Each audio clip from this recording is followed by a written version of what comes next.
Hi everyone, and welcome to Jodi Tiahrt TV on WCOBM. I am your host, Jodi Tiahrt, and I am here with the infamous Justin Blum. So a little bit about Justin. You've probably seen him on the billboards going down the 215 in Las Vegas and down the 15. He is the owner, founder, CEO of Raw Fitness in Las Vegas and also in Henderson. He is also the owner of APN Supplements and part owner in Portion Control. So I am here to introduce Justin Blum. Here he is. Hi guys.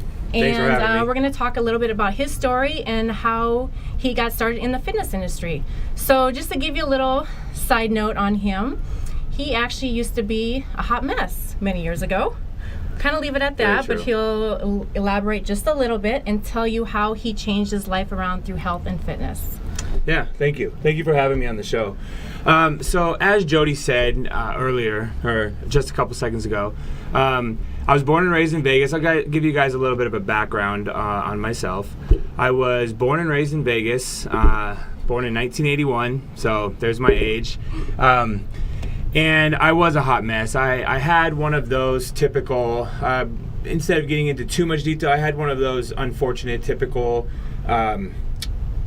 family upbringings. Parents weren't together for the entire time that I was alive or as a youth. They split up, which obviously if anybody's ever gone through that, it can take a toll on kids. Family in general can take a toll on.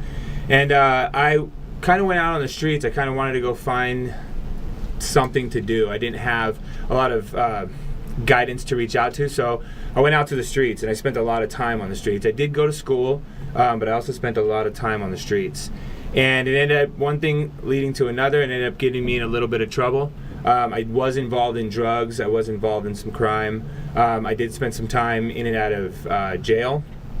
And through those periods of time, though, I always loved health and fitness.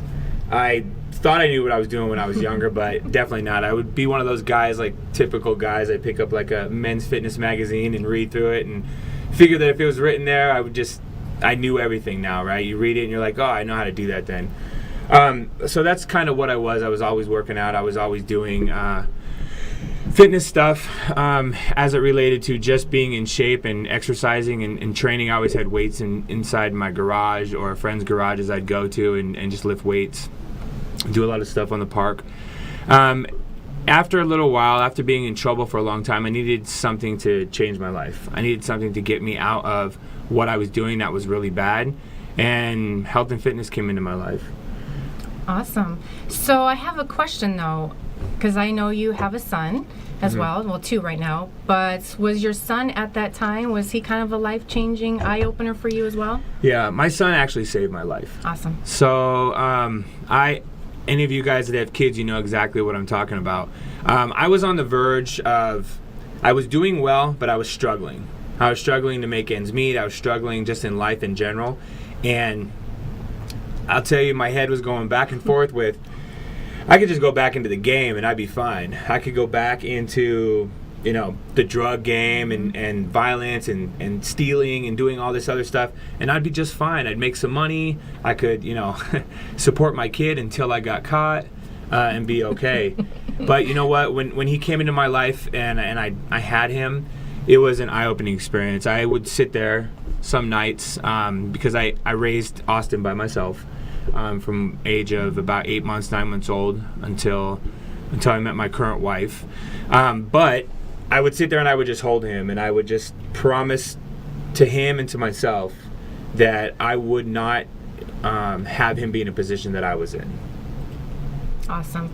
So how did you get from all of that to one day being, I'm going to open up all these Raw Fitness in Las Vegas? How did that happen? Because it doesn't happen overnight. No, it doesn't happen overnight. That's one of the biggest misconceptions I know now when I meet a lot of people, is a lot of people just don't know how much work goes into it.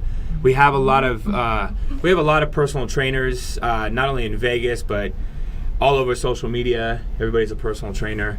And it just doesn't happen overnight. The ones that have been in the game for a really long time, especially out here in Vegas, like, we know, any entrepreneur, you yourself, you know what the grind is like, right? And you don't have anybody telling you what to do. You don't have anybody guiding you. You have business coaches and things, but you've got to get up every morning. You've got to make that happen. And that's basically what I did. I was working out. Long story short, I was working at LVAC, and I met Lisa Malloy. She's one of my best friends, if not my best friend now. I had met her. I was working construction.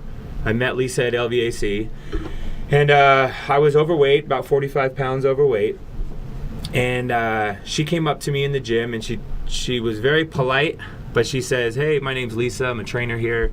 I see you've been coming here for a few months now, but I haven't seen you get any results," which was kind of which is kind of rude. Right, very rude. Now here I am. I was just 200 and I was heavier. I was 245 pounds. Wow. I had man boobs and a big gut. Remember, I was in construction, so I drank every night and I walked around and I smoked.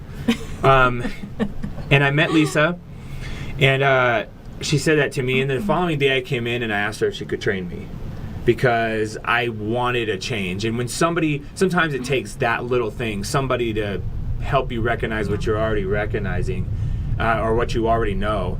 And when she said that to me, I'm like, oh man, I have been coming here for a long time and I still look like hell. It's awful.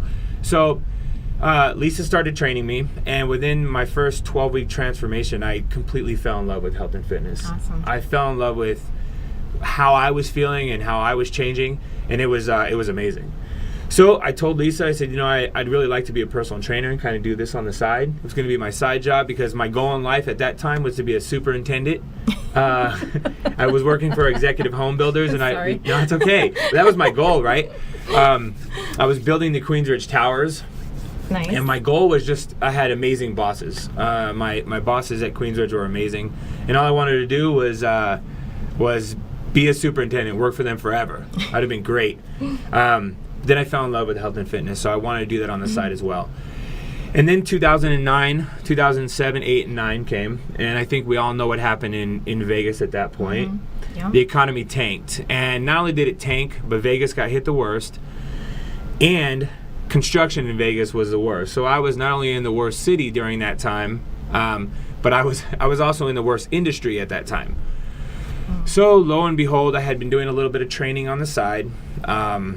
This was, I believe it was right in the middle of 2008-ish, August or September, and I got let go. I got let go of my construction. So I called Lisa up one day and I said, "Hey, I'm ready to be a full-time trainer. It's time now." So from there, I started training a little bit, and I really started to fall out of love with personal training, because I was doing the one-on-one training. Yeah. And for me, that just wasn't. I'm a very high-energy guy. I like to talk to a lot of people. I like to help a lot of people, and it just wasn't. It just wasn't for me. I didn't like standing around with one person all the time.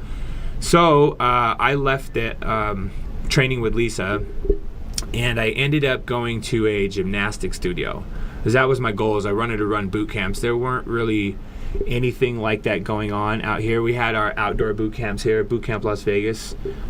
Julie Johnson had those running, and they were doing great, and I wanted to do something like that, but I just didn't want to be outside. I didn't want Mother Nature to tell me yes or no if people would show up, basically. I didn't want...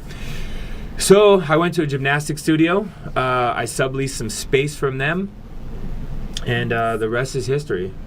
Started opening up gym after gym. Good story. So I remember you had the first one. The first Raw Fitness was in Henderson, and then you expanded to the Southwest, Northwest, and Gramercy, and you're opening up your fifth one actually next week. Right. So we got location number 5, which will be on Sunset, Eastern and St. Rose. Eastern and St. Rose. Yeah. So we have 5 locations now, going to be in Las Vegas, Henderson area. And we're going to take a short little break, and when we come back, I'm going to show you a video what Raw Fitness is all about, tell you about the 6-week challenge, and looking forward to seeing you guys in a few minutes. All right. Bye.